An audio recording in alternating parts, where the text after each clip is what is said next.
you love movies and movie discussions, you've come to the right place. Who am I, you ask? I am The Wiz, and I'm here today with... Kim Shactman. Kim, how are you doing today? Good, good. Oh my God, you're so enthusiastic and happy. I can't fucking stand it. That's because it's the weekend. Yeah. TGIS, as they never say. Exactly. Yeah. Happy Saturday. All right, everybody. Well, we are here to review the 2023 film, Are You There, God? It's Me, Margaret. I got it right. All right. Yay! That's a really tough title to say. Yeah, no kidding. Jesus.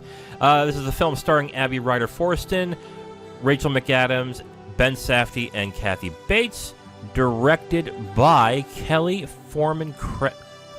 I get the director's name wrong, though. Kelly Fremon Craig. I am sorry. So we are doing a new format. Before we get to that, Kim, how was your week? What's going on?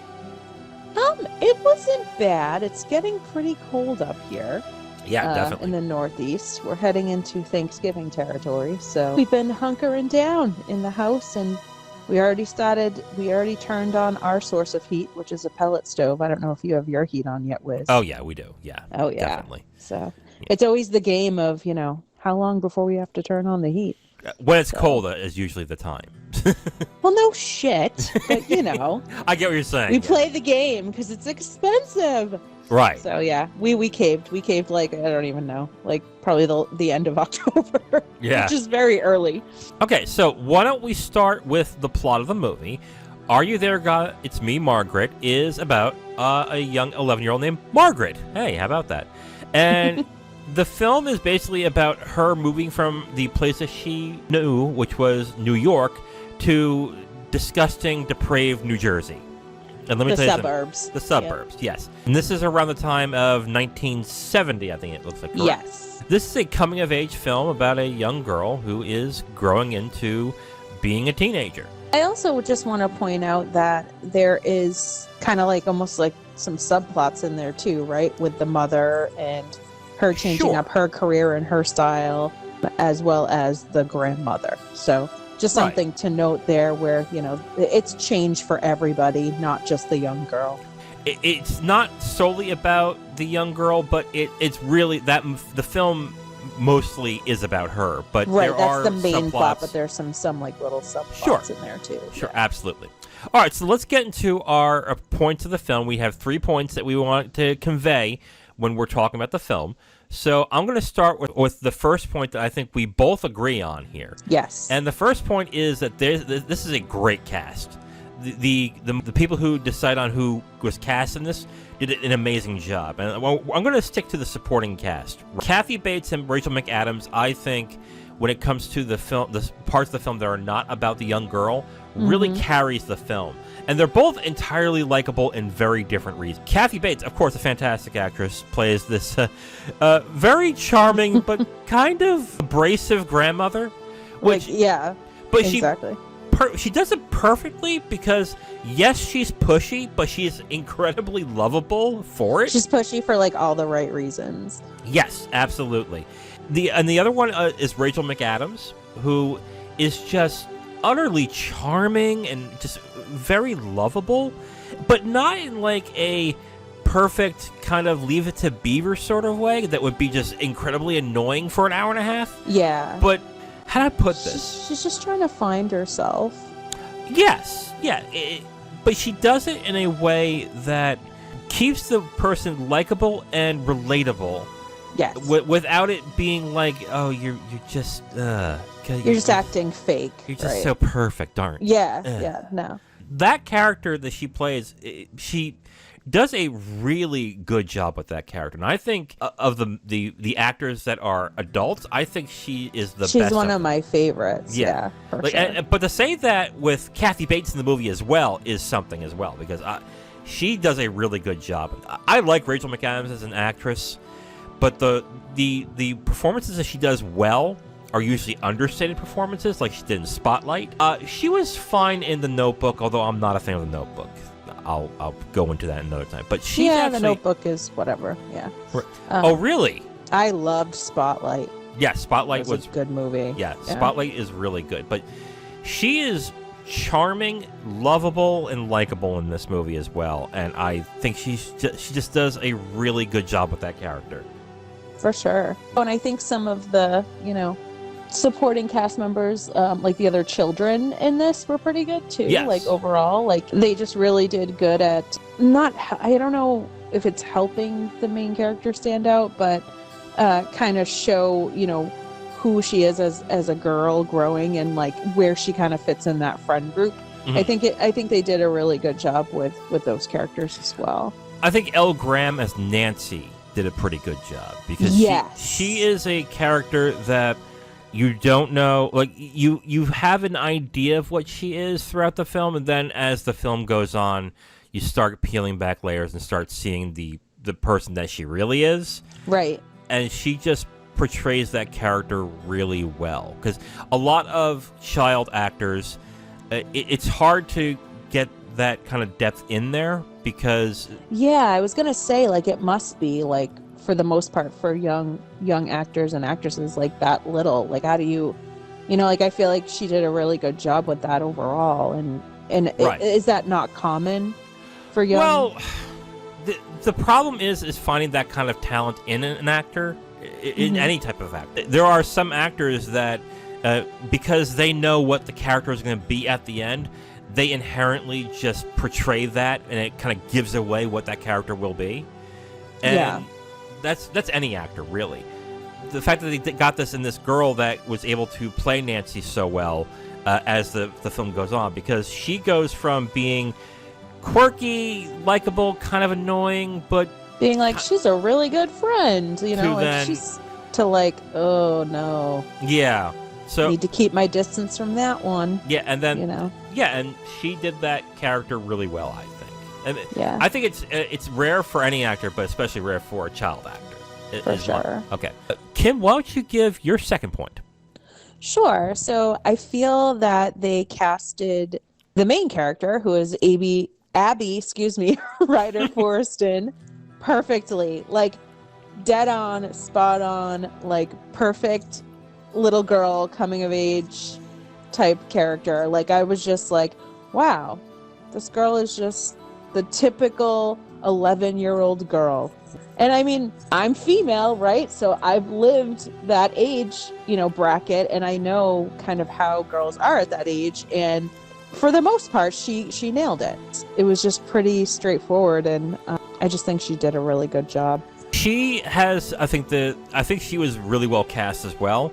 Not only just by looks, like you said, she is the typical looking 11-year-old girl. Yeah. But also she's able to carry the film throughout without having much support. Now, she does have some support in scenes with Kathy Bates and with Rachel McAdams. Right. But she essentially does carry this film, and she does a very good job of doing that. And she's not like obnoxious or like over the top, or she brings a lot of like depth to her character too that like you wouldn't expect.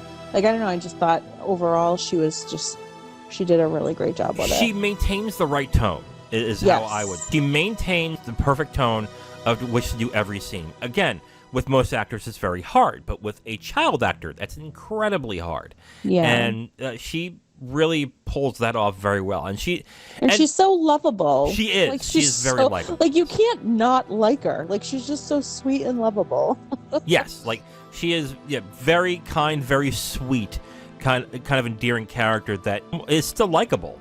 Because in a lot of these kids' movies, and I think this is another thing that we should point out too, in a lot of these kids' movies, when they center around kids, they tend to over-embellish certain things. Maybe the severity of the plot line, maybe the way the characters are. But a lot of times, it's how the characters act because they feel like they need to overcompensate to get a kid's attention. And this film doesn't really do that. There is some silliness, there is some kind of stuff like that that's a little corny, but it's in the right tone and the right headspace. It's very sweet. Not overdone. Yeah, absolutely. My second point that I want to discuss is it's like I said, it's sweet and endearing feel. This movie is just so fucking sweet. I cannot fucking stand it. Wiz messaged me last night when he watched the film and he said, "Oh, this film is so sweet. I can't take it." Again, this is kind of common in kids' movies where it has to be like overly happy and overly sweet. And like, oh, everybody's in a good mood. And that's not what this movie does, but it still maintains that incredibly endearing sweetness. Let me tell you something. I'm a very cynical and black-hearted person. And for me to have my cackles warmed... Wow. That's how you really are. Yeah, I'm a bastard. I am utterly unlikable. Absolutely. God. But let me tell you something. Like, sometimes these films just annoy the shit out of me. But I was in for it with this movie. I was like, oh, this is really sweet. I'll put it this way. It does maintain a sweet feel, but it still feels, in a certain sense, realistic. And it still feels, maybe not realistic. It definitely speaks to, I guess, a kind of a truth that it has when it comes to talking about the subject. Not that I would know, really, because I wasn't. You got your period, Wiz? Let me tell you something. If I was bleeding from my dick, I would not be looking forward to it. I'm so happy that the only thing I had to deal with was, we discussed this before the recording. When I was that age, or when I was getting a little older, and women were getting excited for, growing boobs and getting their periods, that was the one thing that puzzled me. Like, why are you excited about bleeding from your vagina? That's so weird. And I must say, I wouldn't say we were excited. Well, I was 11 or 12. Right. I think we were curious about the unknown. Yeah. And when it finally did happen, we were like, oh, no. Oh, wow. We're going to the next phase in our lives. Right. The movie's a little bit, it's a movie, right? Right. They're a little bit overly excited to get their periods. Right. Let's just be honest, But what I will say is what this film does a very good job of doing is it demystifies what they're actually excited by, which is growing into women, which is something that I think all kids that age and all teenagers really go into, is that they can't wait to be adults for the most part. Right, even if they don't realize it, when it does happen, they're like, wow, this is awesome. We're getting. And that just goes in with its sweet, endearing feel, because a lot of movies nowadays that deal with this type of subject matter, it's kind of dark, it's kind of gritty, it's kind of like it goes into the bad things about growing up and stuff like that. It's about being overly emotional. It's about dealing with drugs, sex, and stuff like that. Yeah, and it's about, And this movie is just a sweet movie about growing up, which back in the day, there are a ton of them, but now, not so much, which I guess it's kind of a nostalgic thing, but I definitely really appreciated this one. There wasn't anything super dark in the film either. No, not at all. Nothing super dark, nothing really depressing or anything like that, but you could still feel the emotions of the character, the main character, as she went throughout her growing up. And I don't know, I thought it was really well done. Yeah, absolutely. So my next point my final point is the film was very faithful to the adaptation of the book. Okay. So years ago, oh my God. So I was talking to Wiz and I was thinking about it. I'm like, I'm surprised they came out with this movie now. Okay. Because the book's pretty old. I think I read this when I was 14, 15. That was a long time ago. So from what I can remember, the film is very, very similar to the book. So I think they did a good job with that, where sometimes I'll read a book and then I watch a film and I'm like, this film was garbage. Why did I even bother? You know what I mean? Yeah, whereas this is okay, wow, they did a really good job sticking to, what the writer was portraying in the book. And it made me feel a little bit like I was back in that age bracket from when I read it. I really like that they stuck to their guns with this and they didn't alter it too much. So here's the thing with altering books, into movies. Sometimes you have to do it. In fact, most times you have to do it. Because books are in a different plane of existence when it comes to entertainment, because you have to populate all the images in your head in order to actually enjoy the book. And if the book isn't doing a good job of implementing those images, it just doesn't work. But when it comes to making it into a movie, then you have a different problem, because now everybody who's read the book has a certain image in their head as to what it should look like. Right. And you have that problem there. There can be a turn-off there once they watch the film. Right. Which is why people get especially pissed off at when it comes to comic books. Why don't you just take what's on the page and put it into the film. The reason why you don't do that is because you have to make it fit the medium. But you're saying this is a faithful adaptation, and it worked very well. I think the other reason that this took so long to get made is because of the subject matter itself. I don't see how a film like this could be made in the 90s and sell. Yeah, you're probably right. Because it was still, like, I don't know, not a lot of people would, like, talk about a young girl getting their period. Right. Like, it just wasn't discussed. Like, when I was young and I got my period, my friends eventually knew about it, but in the movie, like, they were, you know, excited. Like, we didn't talk about it. Like, it was just, okay, I got my period, and my mom knows, and maybe my dad, and that's about it. Yeah. It was not, like, public knowledge or, you know, and we would watch those horrible films in school that they would make you watch. You know, oh my that God, was yes. so realistic. But other than that, it was just, like, not talked about. That is very true. It was still taboo at the time. Yes. And we were kids in the 90s. Yes. So for it to be that taboo in the time, and I remember too, because they would section off the kids into one room and another room. Yep, you get the whole girls and the boys. Yep. You would get the whole birds and the bees, and this is what happened with your vagina, and wear the pad, and guys be like, boners, right? And then we'd all laugh and high five. It was really weird. Literally, at the time. yeah, it was so weird. And then, so maybe that's why they wrote a book about it instead of coming out with a film. I wouldn't be surprised if this has been optioned for a long time, but they just never pulled the plug, or they never just pulled the switch on it and said, let's do it, because of the subject matter specifically. Because the film is essentially about girls getting their period. Yeah, for the most part. Let's get into my third point. I think this is comfortable, all ages entertainment for everyone, but mostly girls and women. This is something that I think anybody of all ages can watch and enjoy. You could be younger, I think, if your parents are comfortable doing that. You could be like 5 or 6 and enjoy this movie and enjoy it, but you can also be older. Like, I think your age, our age, or everything, and enjoy it as well. But I think even like a senior person. Oh, sure. You know, senior woman, would just think that, because they'd also relate to Kathy Bates, you know? Yes, absolutely. So. But I really want to stress, mostly girls and women in this, because this film is so centered about womanhood, growing into a woman, what little girls have to deal with before becoming a woman. That changing careers as a woman. Yes, absolutely. You know, leaving behind your family, leaving you as a senior woman. You know, like it's all about, it's really centered about women. Yes, absolutely. And that's refreshing in a way, because there's not many films like this that have this type of budget and this type of cast. Like, for example, like the most prominent man in the movie, which is, I think, is Benny Safdie's character, who's the father, barely in the movie. Yeah. Barely in it, but it doesn't matter, because that's not the point. Like, he's kind of like, oh yeah, you know, I'm here, I'm dead. I'm like, yeah, you are. There you go. I just make a lot of money, so we had to move. That's about it. Pretty much.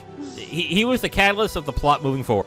I enjoyed the movie, but I even noticed, like, oh, this is really not for me. Like, this is not meant for me. No, it's not. No. But it's also it's comfortable.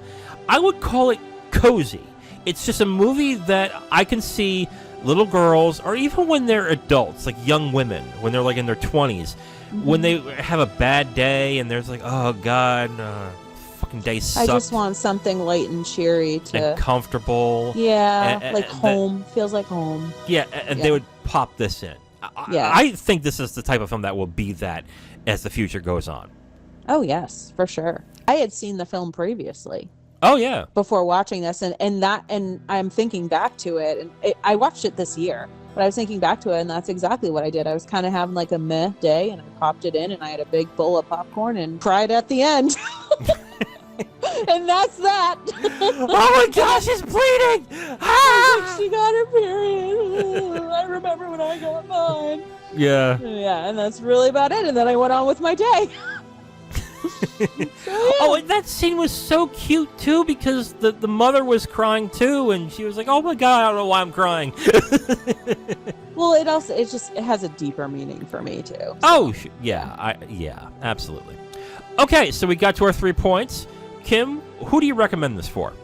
So I would recommend this for girls ages 10 to 13. For some reason, I'm just 100% picturing this as like a slumber party movie. You know, the parents would say, okay, yeah, you can watch this as long as your parents are okay with it, because it does talk about, you know, bodies and menstruation and all this stuff. But I mean, that's what they're going through at that age anyway. So, you know, watching it, because there's some really cute, lighthearted parts in there too, outside of all the deep talk about, you know, womanhood, that I could picture little girls just sitting in front of TV and they're, you know, little sleeping bags watching it and talking and this and that. And then the obvious, you know, pretty much any woman at any age, unless you're really, really little, then obviously no. But no, I agree. And I think the women in general is correct on that. I even think, like, maybe I'm not the right person to ask this or to answer this, but I think all women in general, even younger women, like, if a parent's comfortable with them watching it, I mean, there is a point to seeing a girl slightly older than themselves looking and goes, oh, this is what could happen to me, and possibly getting into it and also enjoying it. I don't see how... yeah, I mean, I think they just may not understand. Oh, sure. And like, if the parents are okay with them asking them questions about it, then sure. Yeah, absolutely. Which you would hope they would be. And who do you not recommend this? Masculine men. Very masculine men. My husband would never watch this movie. Well, Kim, you're wrong, because I'm the most masculine man and I like this. No, you are not. Oh, you so bitch. far from it. Oh my you God! love Notting Hill, for God's sakes. Like, you are. Yeah. No. It's a moving movie. Get off. Like, it is. There's nothing. There is nothing immasculine than a man crying in films. You fucking bitch. Yeah. Well, I don't know. I just feel like, yeah, like, if I turn this on, my husband would be like on his cell phone the whole time and look up at like when they turn the movie on about the vagina and like they're sitting in a theater and the woman turns on. He'd be like, "What the hell is this?" No. Put the movie on at the time when they're talking about they're doing that exercise about increasing their bust. You must. Oh my God! You must increase your bust. And let me tell you something. Oh my God, it's so funny. Let me tell you something. Guys will laugh at that scene, but if there was a dance that you could do to enlarging your penis size, you would do it daily. Oh, totally. Oh my God. Except me, because then I would scare people off. Yeah, if that came on, like, oh man, my husband would be like, "What the fuck are you watching? Like, these little girls need to stop." This is so improper. This is so uncomfortable. I feel like a creep watching this. You know what? I did too when I watched it. Oh God. But it was funny. I was like, oh, this is so silly. It was very funny. It was really cute. But like, you know, some guys might feel like, oh, I really shouldn't be watching this. Right, but immediately I was like, you know, if I was a young man, it's like, I can increase my penis size by doing this. Like, I must increase my thrust. Oh my God! Of course you came up with a fucking song for it. I just copied them. For the male version. I just copied them. But see, my film wouldn't be PG-13. It would be X-rated, because you know damn well what the kids would be thinking at the time. Yes. Like, let's look at the Playboys. Like, oh, wait, we're looking at the Playboys. Oh, I don't know. Zip. Yeah, seriously. Like, oh my God. You would.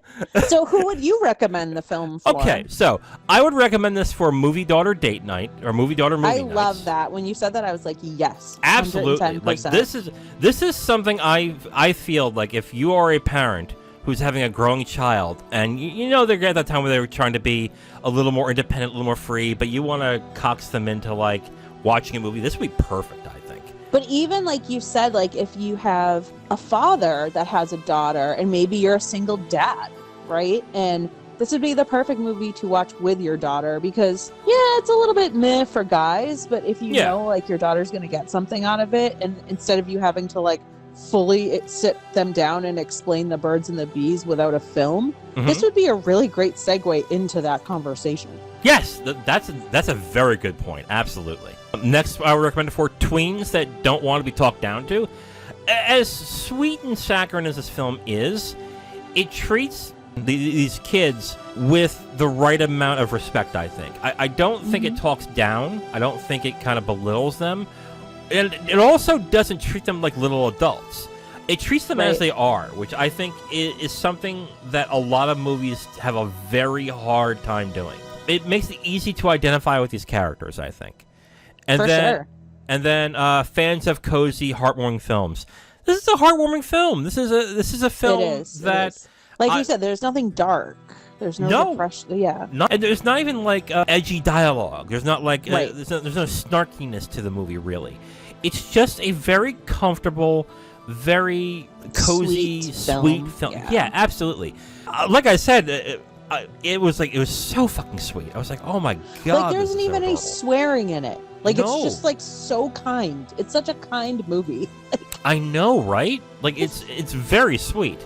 Who do I not recommend this for? Well, men. Mainly men who are single and don't have daughters. I am both of those things. Oh my god, why not? What did you say to me earlier? You were like, yeah, I'm just gonna be sitting in my bachelor pad watching these like little fucking kids like getting their period. My name is Ben. I'm a single man. I'm gonna put my hand down my pants and watch it. Are you there, guys? Me Margaret. Friday night, baby. Woo! Couple of beers, a fucking pizza, and Me and Margaret just hitting the sheets. Oh, don't see that. Oh god. Hey, like, I mean, why else would a freaking single guy living in a bachelor pad, straight guy, like, watch that? What, like, honestly. Well, as a single guy who watched these kind of films all the time, because I like movies and I heard it was good.